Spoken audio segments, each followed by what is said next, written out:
I was chatting with Chris about this, about some of the things that he's done, and he said he targets just 64 and under, so under Medicare age.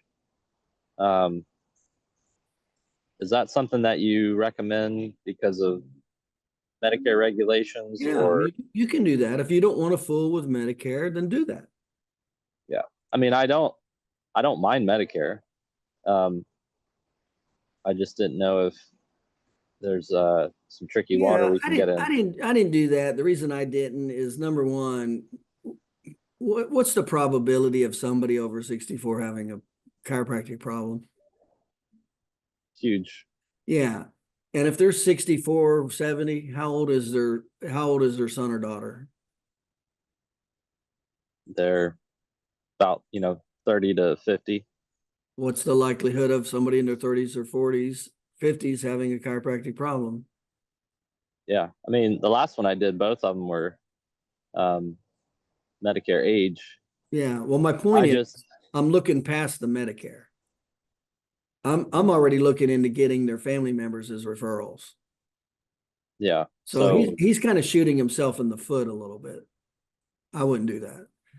Now, if you're already packed in your practice and you're trying to increase the quality and dollar per visit, then I would do that, especially if you did not have an associate doctor.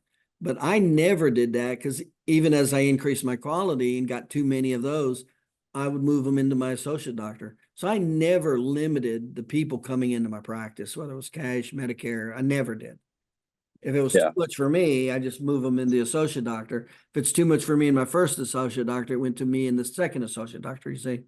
But how I see that is, especially if you're only seeing a certain, like Chris is seeing 100 a week. Does he damn well have room for a few more Medicare patients? Would you rather see a Medicare patient or sit there and twiddle your thumbs?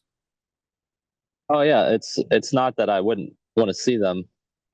What would be the SOP for? All right, they're 65? Do we ask them if they have insurance, like on that last visit, or how does that kind of work to see Well, if we let me need to get back to verify the all? reasoning. Let me get back to the reasoning what you do. The reasoning is, I'm not just looking at, first of all, if you're not maximizing your time for money, you need to be taking anybody in you that's paying, period. All That's right, just right. stupid not to do that.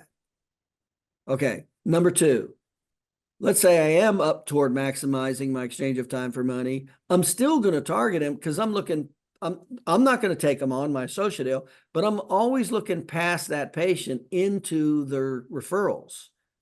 Well, if they're 60, 70 years old, their kids are 40, 50, that's prime target market for chiropractic and, with major medical insurance, cash, auto injury. I mean, you just don't want to limit yourself. See, if I was talking to Chris, that's what I'd tell him. I said, Chris, it's just not smart to do that right now, because it's better to get something than nothing. He's got plenty of time in his office if he's seeing 100 visits a week. And now he doesn't have a patient to go after for a referral, to go after the high circle of influence, high quality patient, all because he just nixed them at the beginning. Not smart.